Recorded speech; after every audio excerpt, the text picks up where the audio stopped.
Again, our competition isn't the next title company down the street. Our competition is the other companies that our customers work with in other areas that are like. We're not competing against the next title company. We're competing against Netflix, Uber, Domino's. Customer experience is our competition. How do you rank up? Good afternoon, everyone, and thank you for joining us here today. My name is Toni Carroll, and I'm the South Carolina State Manager and Chief Training Manager here at Security Title of Baltimore, and I'm going to be moderating today's presentation. Before we begin, we just have a few housekeeping tips just to let you know you're all in listen-only mode, so if you want to snack out some chips, feel free to do so. We're going to address all the questions at the end, and we're going to do that through the questions box. So if you do have any questions as we're going through the presentation, throw it in the box, and then we will address those all at the end. I am super excited to welcome my good friend, Svoboda, here with CloseSimple. He's going to be talking to us today about a very festive subject, purple cows, black boots, and how to create a remarkable closing experience. And in a time where the market's very different, we need to figure out a way to differentiate ourselves. He's got some great material that I trust you will find helpful. I just want to talk a little bit about Bill, and then I'll introduce him and let him take it away. Bill founded his company out of his college dorm room in 2003. By the time Bill sold that business, he had the privilege of working with clients like Google and Facebook and LinkedIn. And he even gave a TEDx in front of 1,800 people. Bill is passionate about customer experience, customer engagement, marketing, and growth strategies. Today, Bill is the co-founder of CloseSimple, a software that helps over 200 title and escrow companies across the country communicate during the closing process with automated text messages, beautiful branding, emails, and the pizza tracker. We like to call it the visual timeline for title.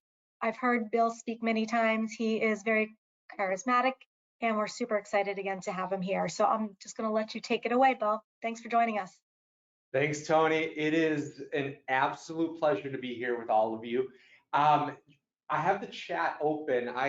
If any of you saw my office right here, the setup, we're building like a professional, just a huge podcast room and everything ready for webinars. I got a screen there. We got this big screen here. I have the chat open right there. So I just love to see, like, if you're in the chat right now, give me a little hands up. Let's test this chat out. Are you all able to use chat?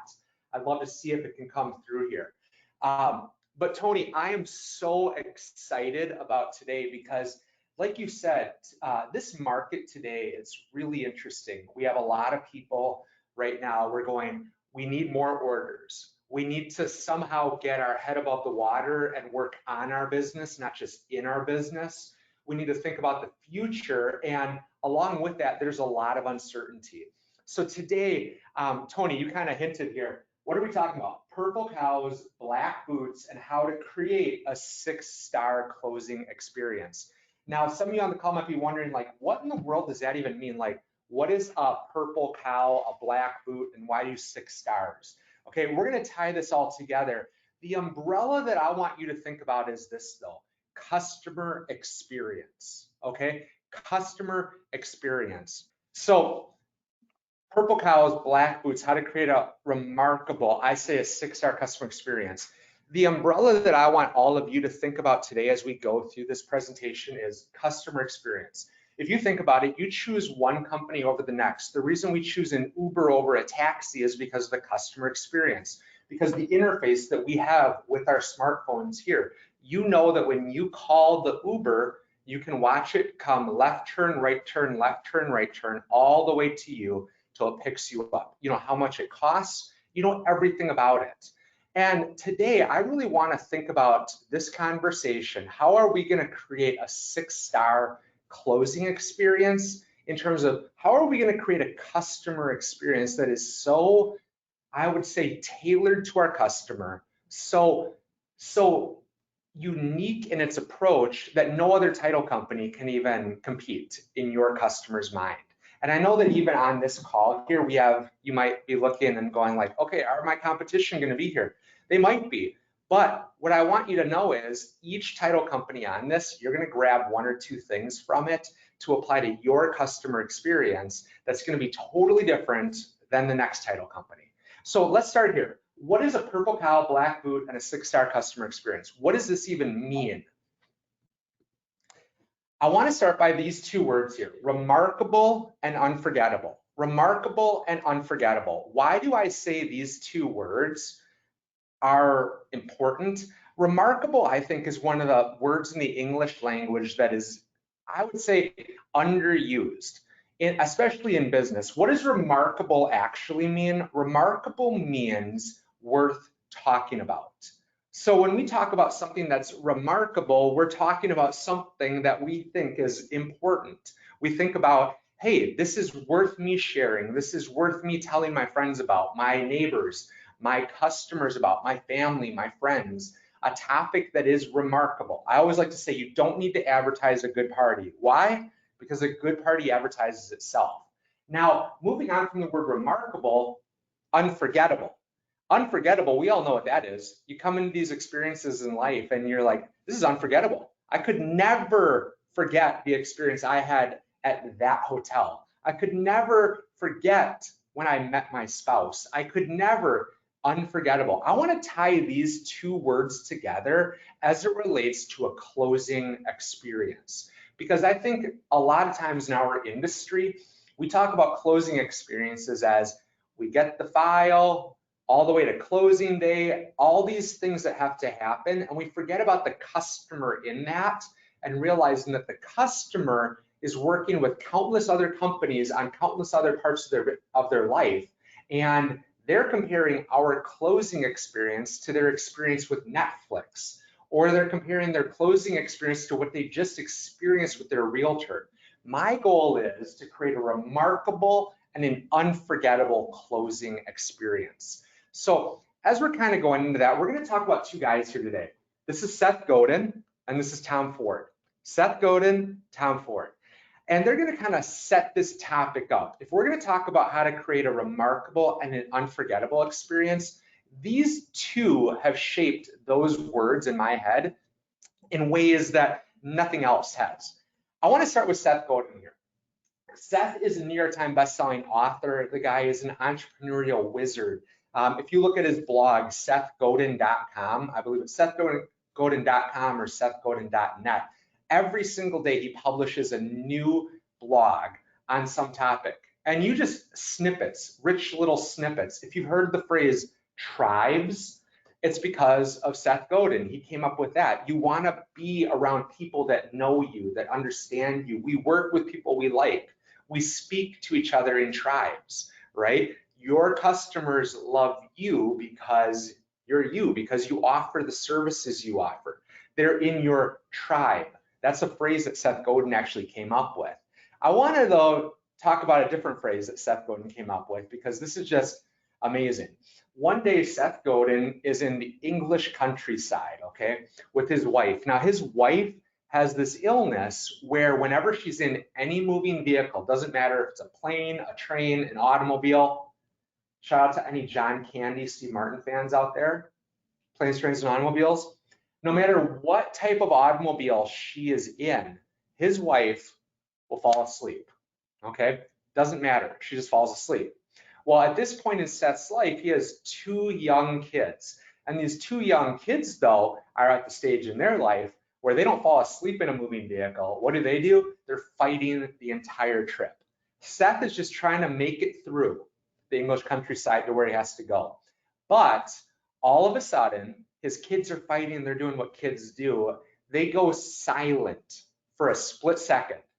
And Seth is like, what happened back there? He looks in the back seat and his kids turned around again quickly and started fighting like little kids do. So Seth goes, what was it that caused them to stop fighting? And he looks out his back window of his car, there's a cow, a regular black and white dairy cow. And he looks at that black and white dairy cow and he thinks to himself, he has this big epiphany. He has a big idea. Seth Godin goes, you know what? That black and white dairy cow was enough to make my kids stop fighting, but it wasn't enough to make them go, Dad, pull the car over. Mom, wake up. There's a cow over there. And he had this epiphany. What would make his kids actually do that? Well, if it wasn't just a cow, but if it was a purple cow, if it was something worth stopping for, his kids would have definitely yanked on him. Dad, pull over. There's a purple cow back there. Mom, wake up. There's a purple cow back there. And purple cow became, in Seth's mind, the thing that every single business needs. It's not just the thing that makes his kids stop yelling and fighting with each other, but it is in fact what would make his kids make him pull over to take a picture for. And he started thinking about this in business sense. What is it about our companies, about your company, that is your purple cow? The thing that makes, out of all the noise that a realtor has in their life, them notice you, pull over to talk to you, take a picture with you. What is it about your company that is a purple cow amongst regular old black and white dairy cow? So that's where purple cows come from. It's something worth stopping for. Now I want to shift it to Tom Ford. Okay, so we talked a little about purple cow. Now I want to shift to Tom Ford. Tom Ford is a designer. If you're out there in the chat and you know Tom Ford, give me a little hand high five thing or something. That'd be awesome. Tom Ford is the fashion designer. When Tom Brady, you know, the quarterback who wins all the Super Bowls, when he walks into the Super Bowl, he's wearing Tom Ford head to toe. He's wearing an $8,000–9,000 jacket by Tom Ford. He's wearing a suit. He's wearing boots that cost $2,000 to $3,000. Tom Ford has outfitted some of the most well-known celebrities, from Michelle Obama to Daniel Craig in 007. 007 now wears Tom Ford suits. So to say that he's had a mark on fashion is an understatement. Tom Ford has set the bar in fashion. A suit from Tom Ford starts at about $5,000. Now, I remember my first encounter with Tom Ford. Not that I met him personally, but I remember the day that I walked into a Tom Ford boutique in New York City. And if you've ever been to a Tom Ford store, it's unlike any store that you might have ever been into. It's luxurious in ways that I never imagined luxury. And I walked into this store and I saw this huge painting in front of me. And then I saw this stairway made of rich mahogany, and I walked up, it's the men's section, and there are like $800 dress shirts. There's a $20,000 alligator bag. There are $700 pair of jeans, like everything, suits. And the entire way that Tom Ford built his brand says something without saying something. You ever been around a brand that you're like, wow, this is just cool. You get the vibe of it. You understand what they were trying to build without having to read about it. You just get it. I walked into that Tom Ford boutique not knowing who Tom Ford was, but as I walked up those mahogany stairs, looked at the $800 dress shirts, $700 jeans, $2,000 loafers, I was in another world.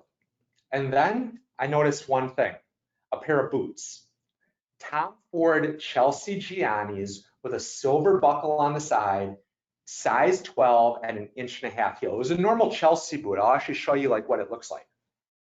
As you can see, like there's nothing really special about this boot, except when I saw it, I couldn't think about anything but this boot, to the point that it's at my eye level, well lit. The person comes out to me and goes, sir, would you like to try on the Giannis? And I go, yeah, I would. They came out with a size 12, my size. They put them on my feet, and I stood up that day. My life changed.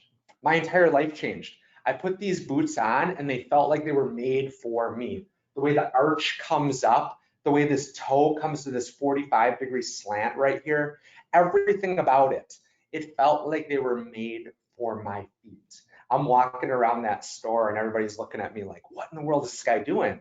You know, I'm just in love with these boots. And then the sales associate says to me, sir, would you like me to box them up, or do you want to wear them out of here? And at that moment, I looked at the salesperson and I'm looking at myself. I'm in Manhattan wearing a pair of cut-off jean shorts with a pair of designer luxury boots on my feet. There is no way I'm walking out in those. Great sales line. Then I looked at the price. You ever had that point in life where you look at the price and you're like, how could I ever spend that much money? That was exactly me. As I'm wearing the Tom Ford Chelsea Gianni silver buckle on the side, 1.5 heels, everything about it, remarkable. I couldn't imagine my life without it, except there was no possible way I could afford these boots. So I told the person, I said, I got to think about it. Now, how many of you know 9 months later, 12 months later, what am I still thinking about? Am I thinking about some random pair of shoes? No, I'm thinking about the boots that changed my life. The boots that if I had, I would walk around so much more confident. The boots that no other boot could compare. I came back to Minneapolis here and I tried to find a pair of black boots that could compare for a fraction of the cost. All of them were junk. I looked at boots that were half the price. Junk. Nothing compared to these. And it got me thinking, you know what? I can't stop thinking about these boots. It got to the point where I talked to my parents about these boots, and one day I realized that, you know what, someday if I have a son or daughter and they're sitting on my knee and they look up at me and they go, Daddy, do you have any regrets in life? The one thing I didn't want to say was, well, there was this pair of boots in Manhattan. So I decided that I don't care how much they cost, I'm gonna buy these boots. I actually looked online, they were completely sold out, and I'm like, well, maybe I'll call the store. Maybe they have a pair there. So I called the store, and this is what the salesperson said to me. She goes, sir, those boots are completely sold out around the entire world. They were very popular. And I go, I know they were amazing. And she goes, sir, why didn't you buy them the day you were in here? And I had to come up with some weak answer because I don't want to admit that I'm cheap. You know, I'm calling Tom Ford by all means. You know, Tom Brady walks into the Super Bowl. Michelle Obama wears Tom Ford. I don't want to sound like I'm just some cheap college kid kind of thing. I'm like, and before I could give my answer, the sales associate in a strong British accent goes, sir, let me tell you something. Tom Ford's time is not your time, and your time is not Tom Ford's time. When the time is right for Tom, the time is probably not right for you. And when the time is right for you, the time is probably not right for Tom Ford. So I suggest the next time you try on a pair of Tom Fords and you like them, you buy them immediately. How many of you know, a year later, 2 years later, what boots am I still thinking about? The Tom Ford Chelsea Gianni silver buckle on the side, 1.5 heel, size 12. Oh, this whole boot. What I realize in life is this. The magic happens when we create something that is both unforgettable and remarkable, worth talking about and unforgettable. When you can start imagining your life better because of it, and it makes you stop in your shoes, literally, figuratively, all the above, this is where the magic happens. And in the land of title and escrow, this is often the thing that gets overlooked amongst us just doing all the things that has to happen during the closing. Today, I want to talk about this. How do we meet remarkable and unforgettable right here in the middle to create a closing process? I want to give 3 ways that I think each of you in your businesses can create what I call a 6-star customer experience. This is really it. Why 6-star? Why is there 6 here? Because Google only allows 5. I want you to walk away today with that 6th star, that unsaid star that makes people go, there's no way I would ever imagine closing at another company. The 6th star is that glowing Google review that mentions your team by name and the feeling that that person had during the closing. It's a warm feeling. It's not just 5 stars, check it off. 6 stars is unforgettable. It's remarkable. It's something that makes you think about it long after you ever came in contact with that brand. So today I want to unpack 3 things that are both purple cows and unforgettable black boots that I think if we can have these 3 ideas in our head as North Stars for how we build our customer experience, our closing experience, we will win every single time. And especially going into a market like this with a lot of uncertainty, right now is the time to start going, how can I make my closing experience even better? How do I hold on to the relationships that are working with me? How do I grow those? How do I make sure everyone that's closing with me, every realtor, every lender goes, that is my closing company? So today we're just going to talk about 3 little areas here that I think if we can apply ourselves and put some creative thought to it, it's going to change the trajectory of our businesses. And I hope that you can actually have a 6-star closing experience after it. That's really the result. So the first thing that I want to talk about, if we're going to talk about how do we create a closing experience that is 6 stars, something that your customers rave about, I think it all starts with this one word: consistency. Consistency. Now, what do I mean by consistency? When I thought of this slide, my mind went to what is consistent in the world. I thought about how I walk into a Starbucks and every Starbucks experience is the same thing. I thought about how I drove a Toyota and I love the brand of Toyota. It's always consistent. You know that a Toyota brand is consistent. There's so many different models of what is consistent in the world. The one thing that stuck out to me though with consistency were these McDonald's fries. How many of you out there love McDonald's fries? Like, do we have any McDonald's fry like junkies? And when I say junkie, like you have to stop at McDonald's whenever you see it at the airport, or you're just driving home and somehow, you stop at McDonald's by chance. No matter what McDonald's I go to in the entire world, these golden fries always make my mouth water. I always think to myself, I compare every other fry to the McDonald's fry. And I started thinking about this. There are McDonald's around the entire world, yet their fries are exactly the same here as they are in the UK, as they are in Africa.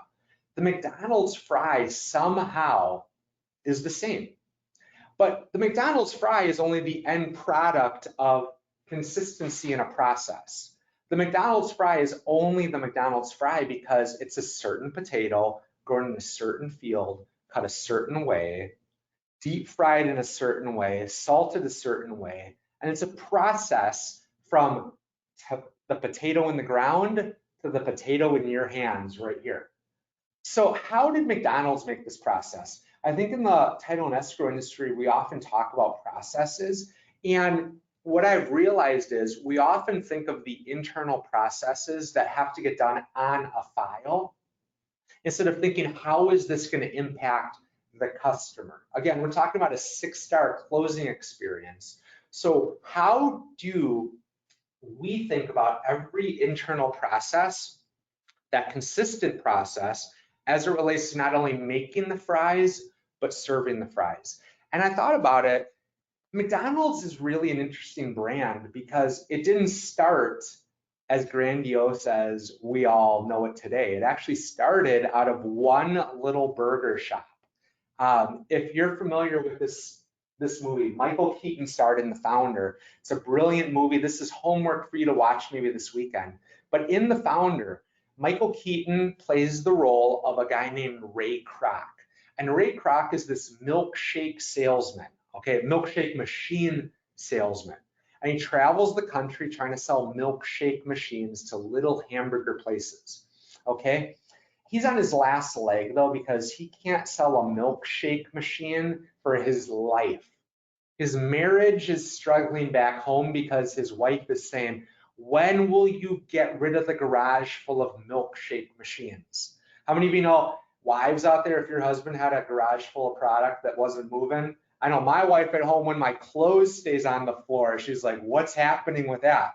Imagine a whole garage full of machines. Her life was stressed, so his life was stressed. He walks up to this little McDonald's Brothers hamburger shop and he sees a line out the door. He's never seen a hamburger stand selling 10-cent burgers with any more than maybe 2 or 3 people in line. And this one is like 30, 40 people long. But the line doesn't stop, the line keeps moving fast. And he's like, how in the world is this little hamburger place creating so many burgers, so many fries, so many milkshakes, so fast, and why do so many people love it? He needed to stand in line to experience it himself. By the time he got to the front of the line and had his McDonald's burger in his hand, the fries, the shake, the soda, he knew that the McDonald's brothers were on to something. You see, at every other place across the country, every other little hamburger place, it was a 40, 50, 60-year-old couple that was flipping burgers, dipping fries, pouring soda. At the McDonald's store, it was 14 and 15-year-olds behind the counter making the burgers, dipping the fries, making the malts. He needed to find out how this worked.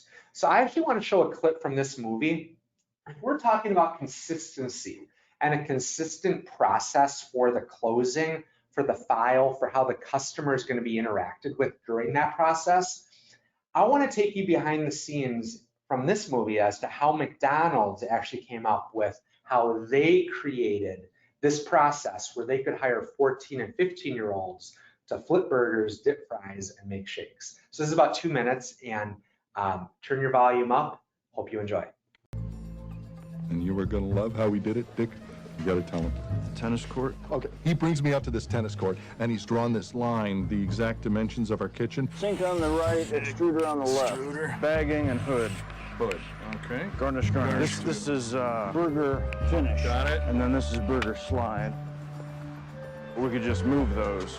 Okay. Multi-mixer soft drinks. Okay. We bring out our whole staff, and we have them go through the motions, making pretend burgers and fries. All right, Steve, anticipate that. You gotta keep the tray level. Okay. And Dick is running around with this stick, marking where all the equipment should be. Tuck in. Tony, are you gonna skip the pickles when we're really doing it? They do it over and over, hashing it out, choreographing it like some crazy burger ballet. Going on over there. Yes. No. No. Everybody stop! Stop! Garnish 1. Garnish 2. You've got pickles, you've got onions. It's a goddamn hamburger. Come on, clear off. Let's clear it off. It's time for the pink chalk. And then rip your orange.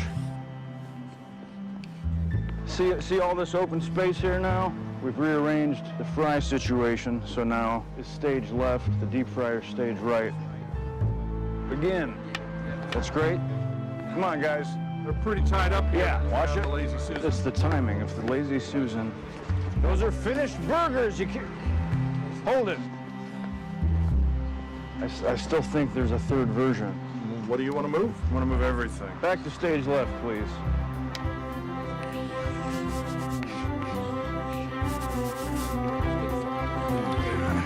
I think we got it all drawn. This is better. Is that all right? I think so. I guess let's assume our battle stations. Okay. Finally, after about 6 hours of this, we get it just right. It's a symphony of efficiency, not a wasted motion.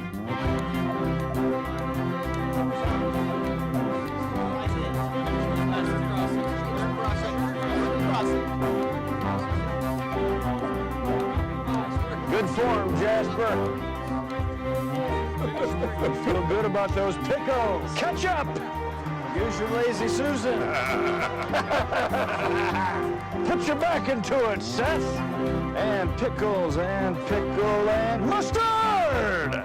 We take the layout to a builder, custom build the kitchen to our exact specs. Ta-da, the Speed D system is born, the world's first ever system to deliver food fast. It is totally revolutionary. Did you all hear that good? Was the audio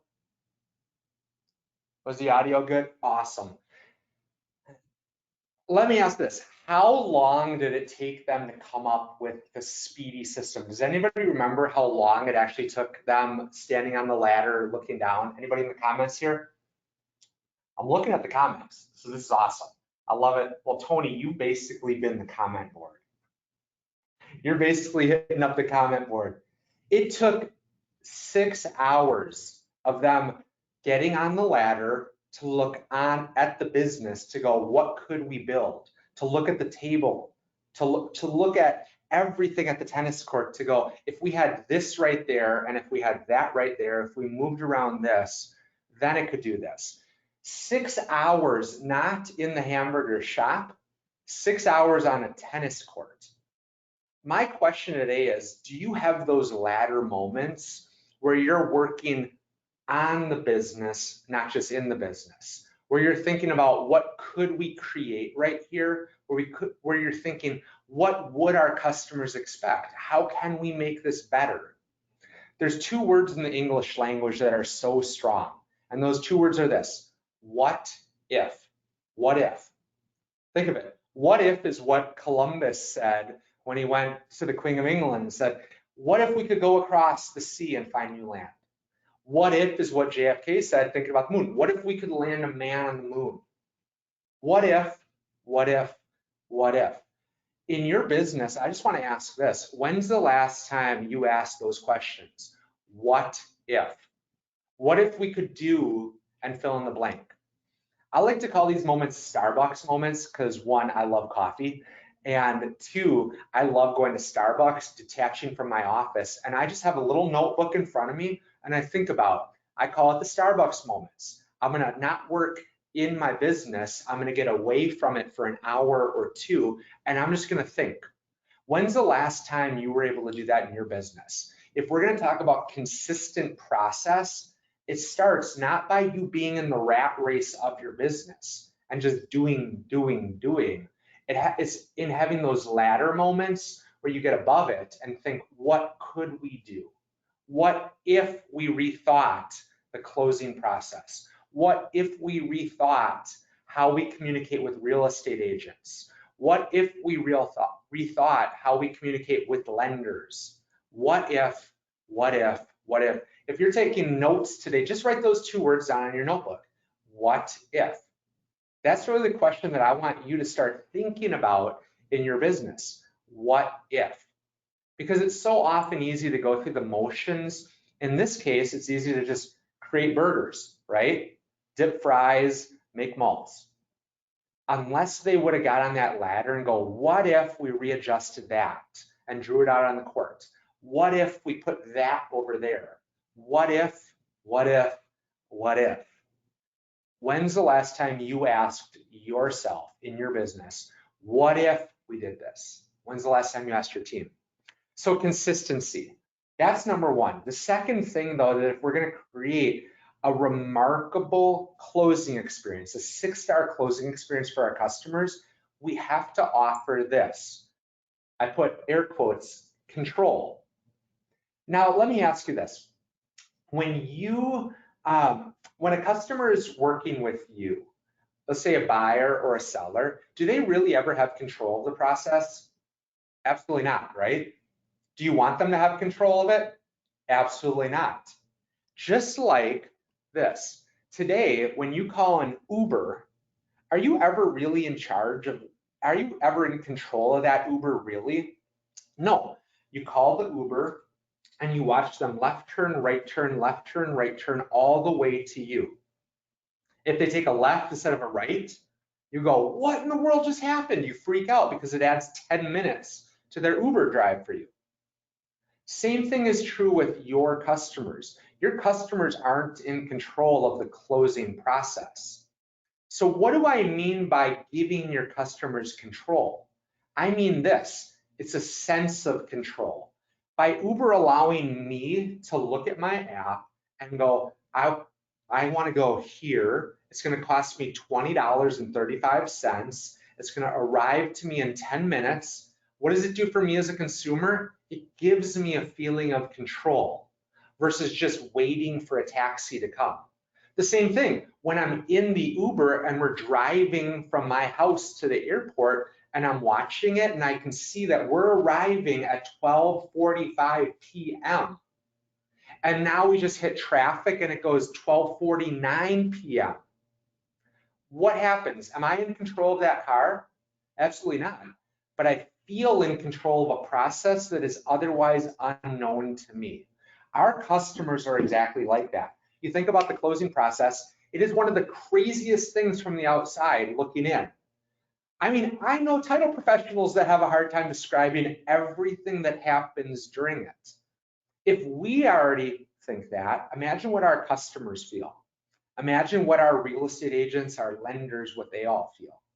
We need to offer them a feeling of control, not control over the file. So what does that actually look like? I break it down to this. If we're going to give our customers a feeling of control, kind of like what Uber does or Lyft, or you even think of Domino's, they have their pizza tracker.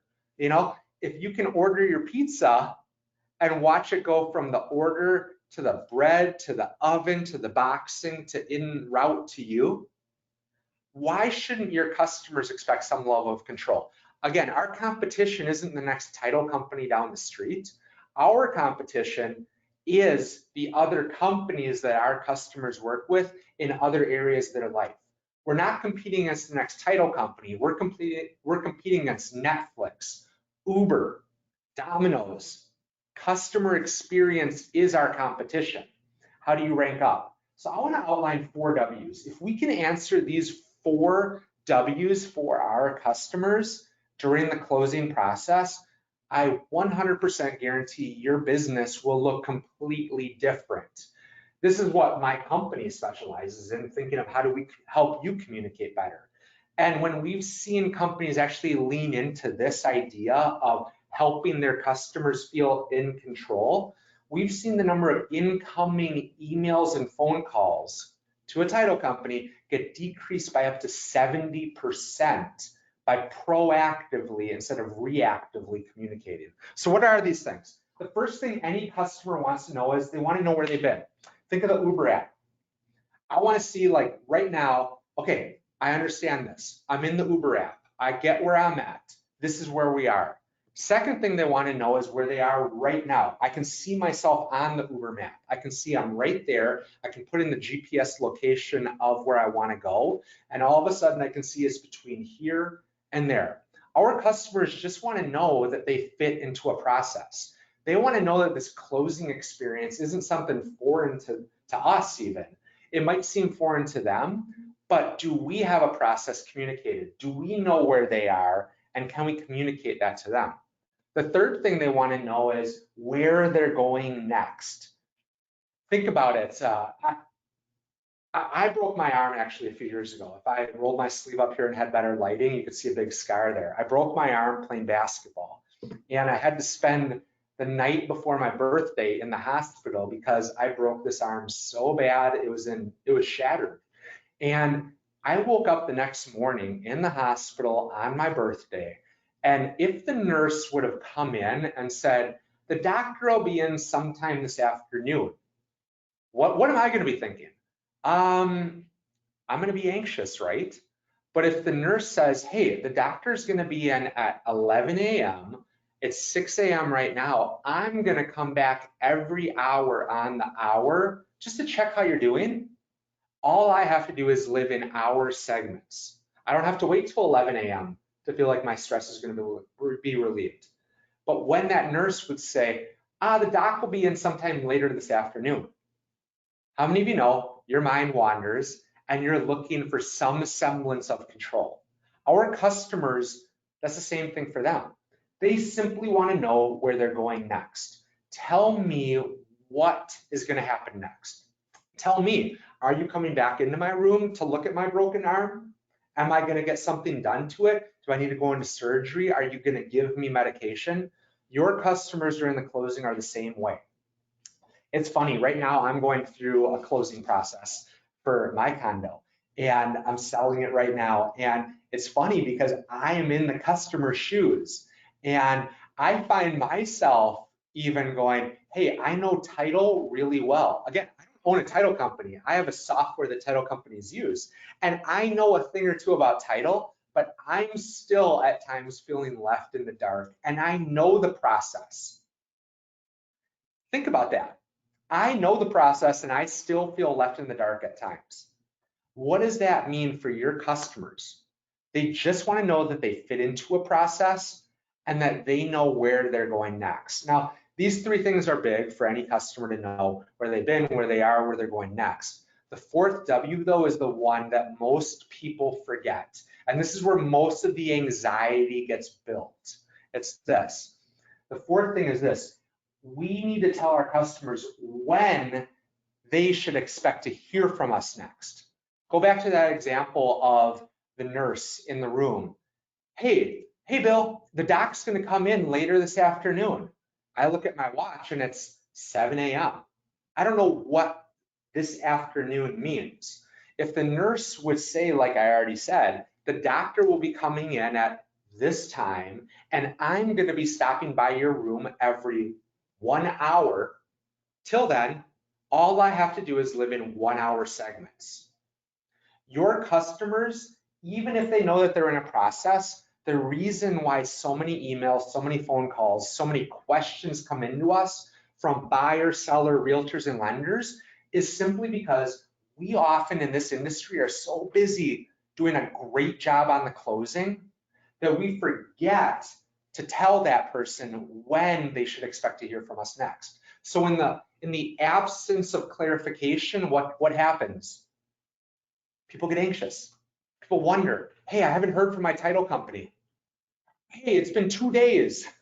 It's been 2 days. What should I be doing? But if you would simply say, hey, welcome to XYZ Title. Thank you so much. We love working with Jim, the realtor. Hey, we're going to be working next on your title commitment. So expect about 5 to 7 business days. If you have any questions between now and then, let us know. Otherwise, expect to hear from us in 5 to 7 business days. Right there, you just bought yourself, your team, and your sanity 5 to 7 business days where you can actually work on the file, on the closing, and not deal with random questions that only are questions because of anxiety. So telling our customers where they've been, where they are, where they're going, but when they should expect to hear from us next. How many of you are able to do that? I think it all boils down to this. And this is the takeaway for the second point. It's mapping your ideal closing experience. This is like what we do at CloseSimple here. Like we call it like the pizza tracker for title. And it's funny when we talk to customers, they're like, before I met you, we were in our boardroom mapping out this process just like this. Finally, we can help with that. Finally, you can help us with that. But internally, from my standpoint, your customer doesn't need to know everything. Your realtor doesn't need to know everything. They just want to know that things are happening. So here are my favorite 5 little points that I think if you could actually say, hey team, we're going to proactively communicate to our customers about where they're at during the process. Here are your 5 things. And then it's just saying, hey, between this and this, expect to hear from us in 5 days. So here they are, file open. How many of you, if you just simply told your realtors, hey, we got your file, would that mitigate questions? That was actually what our first customer back in the day said, hey, Bill, we just need help telling our realtors that we got their files. Could you help us communicate that? Because he was getting so many questions from his realtors that were referring business saying, hey, I'm not hearing from your closers. Can you just let us know you got the file? Because what does a realtor do when they don't hear back from us? They send another email. They send another email. They send another phone call. I know one closer, she would put her autoresponder on to simply go to the bathroom. Because if certain realtors did get a response in 2 minutes, they moved from an email to a phone call. How crazy is that? But that's our customers right there. File open, commitment complete, closing scheduled, a documents complete or a closing reminder, and then the closing complete. If we simply thought of it in terms of these milestones, these are the big wins that we want to celebrate along the way and show our customers what the process is. I guarantee you the number of incoming questions will change. The number of incoming phone calls, emails. It's simply communicating the process and then when they should expect to hear from us next. Now I realize every state, every county, each title company might call these things differently. But in my mind, as title professionals, we should be telling our customers, hey, we got it. The file's been opened. Here's what you should expect to hear from us. Hey, this happened. Hey, closing is scheduled. These things are all interchangeable. My question is, have you ever mapped out your ideal customer walkthrough, the customer experience? Have you gone in your conference room on a whiteboard and said, what happens every single closing?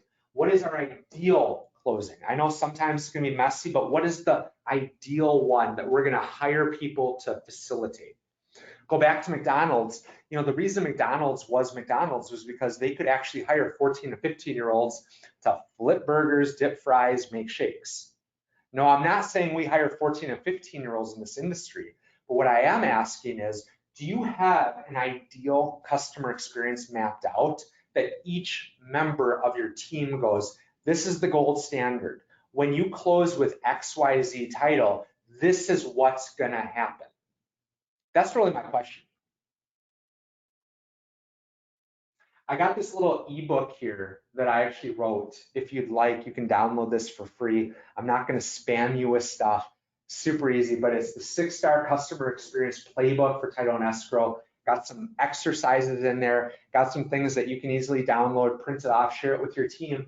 My goal today, I want you to create such an amazing experience with consistency, with control, and with the third thing I'm going to talk about in just a minute. This workbook here is just something along the way that you can have as a resource. Again, print it off, mail it to yourself, send it to your friends. I don't care. This is just free to you. Scan the QR code, you can download it there. Super easy. But my goal is that you can take whatever your closing experience is today and elevate it to make it a better customer experience for your customers, realtors, buyers, sellers, lenders, whoever your customer is. So here's this QR code. I'll show it on the last screen. Feel free to download that if you'd like, just as a resource. Third thing, and we're wrapping up with this, and this is probably the one that I'm most passionate about.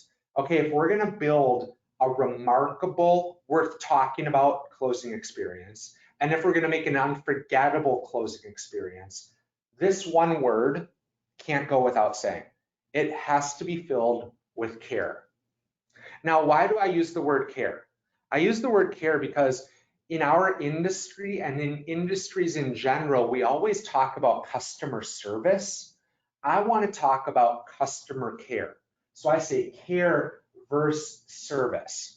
Now, what do I mean by that? I got this little kid here. How many of you like going to the salon or, you know, whoever cuts your hair, they tip you back and they like shampoo you and stuff? Look at this little kid. So happy, got a towel on the head, you know, they just got like the head massage, feeling like the king of the world right there. Well, care versus service, what does that mean? Care is proactive. It's getting that towel massage, it's getting the hair, the shampoo done for you. It's something that you didn't know you wanted, needed, or maybe even deserved. But once you experience this hot towel across your head and the shampoo, you can never go back to Great Clips and just have them cut your hair, right?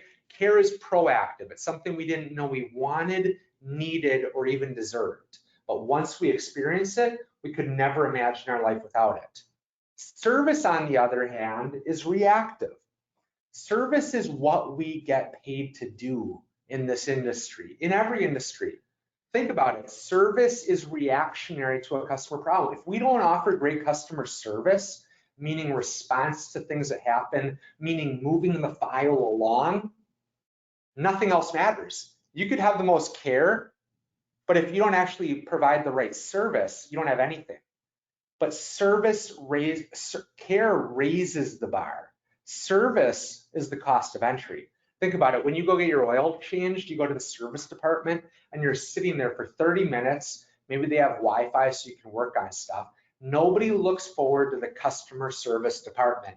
Customer service implies something is wrong or something needs to get done. Customer care, though, the opportunities are endless. So I kind of want to dissect what that looks like. What do I mean when I say care? We all have this one opportunity in life. We give attention to our customers. We get attention from our customers. It's up to us to keep that attention.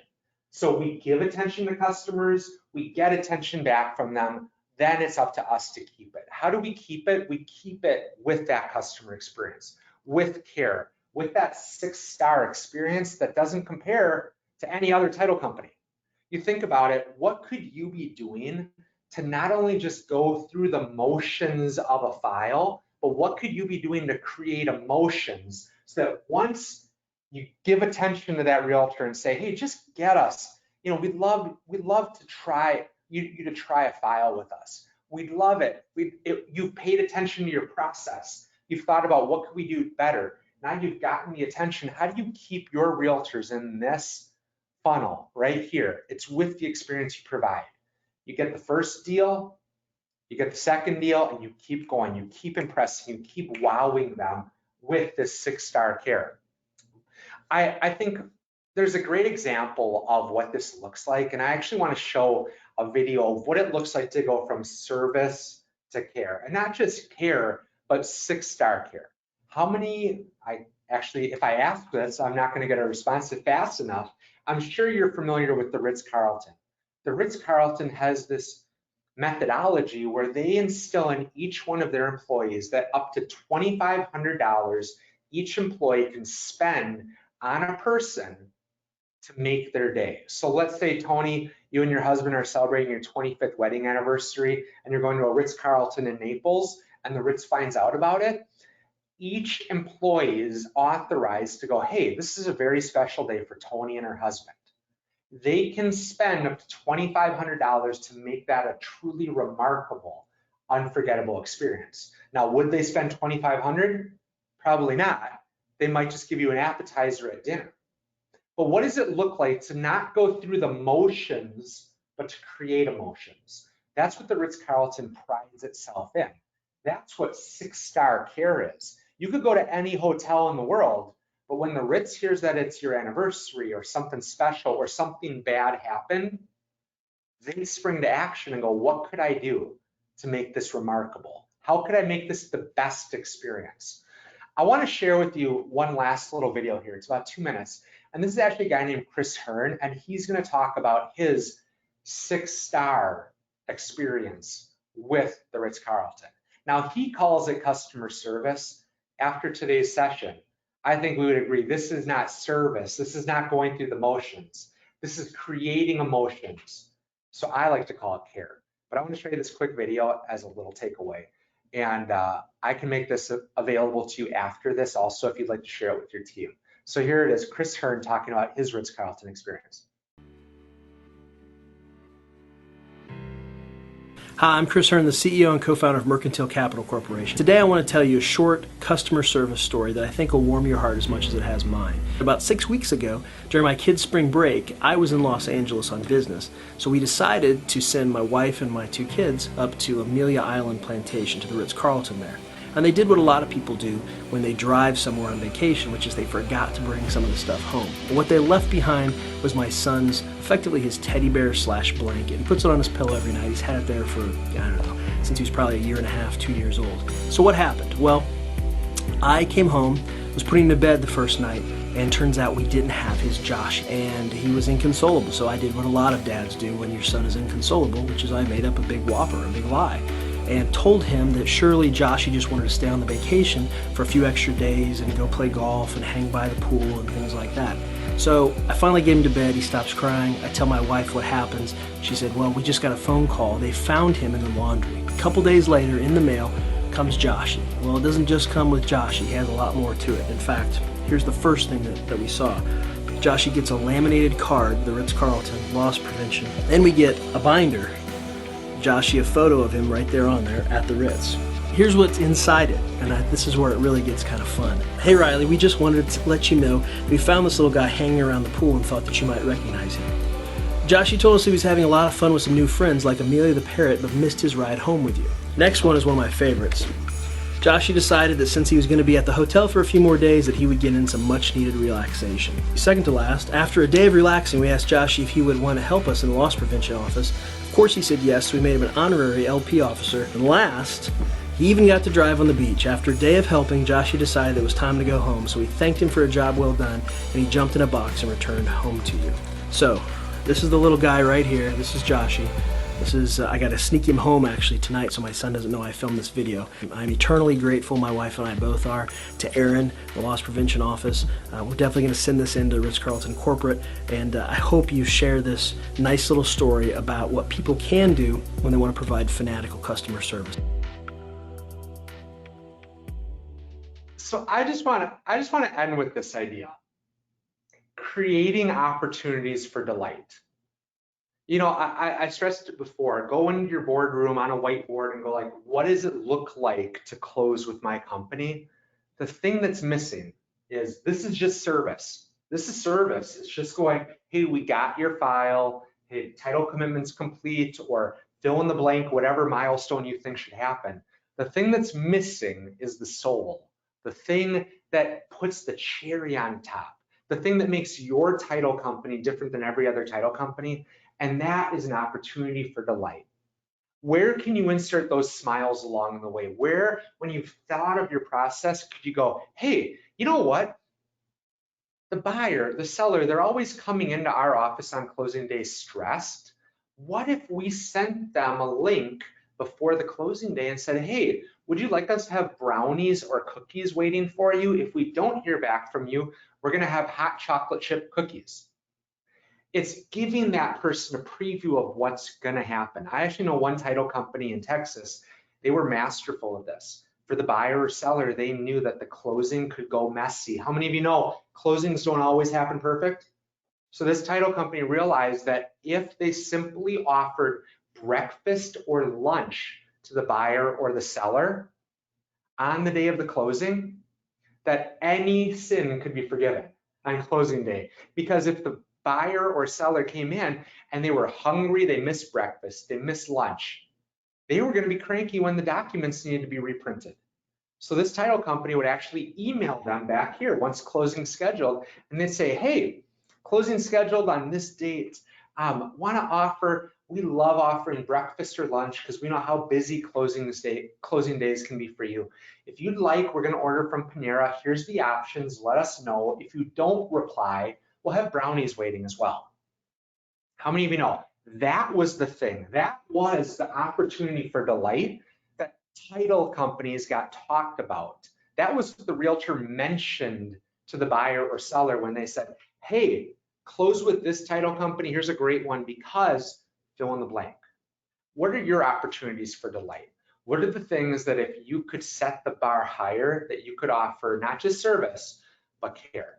And with that, I just want to thank you all so much just for being here. One, webinars can sometimes be just me talking to the screen. It's been an absolute pleasure, and I hope you were able to grab some stuff out of it. Toni, you and your team are dedicated to offering this 6-star care, and I just want to thank you all for being there.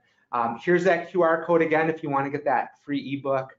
And with that, my email's here. If you have any questions, I'll hand it back over to you, Toni.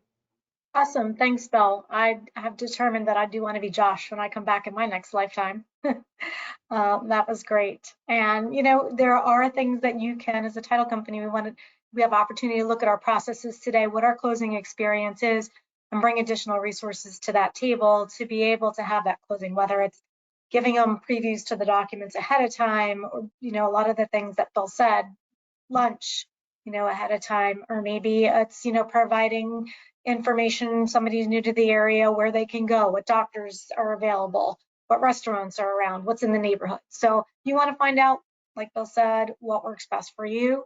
We are actually out of time, but if you do have questions, you have Bill's contact information on the screen. You have my contact information, and your state manager is happy to answer any questions that you may have as well. But I appreciate everybody joining. We're going to have our next webinar on Thursday, October 19th at 2 p.m. Eastern Time, 1 p.m. Central. We're going to have Barbie with Simplifile here, and she's going to join us and talk to us about the benefits of e-recording. I look forward to seeing you, Bill, at Alta One in Colorado Springs, and anybody else that might be attending there. But thank you so much for joining. We appreciate your time. I know you're busy, and hope to see you guys soon. Thanks for joining. See y'all.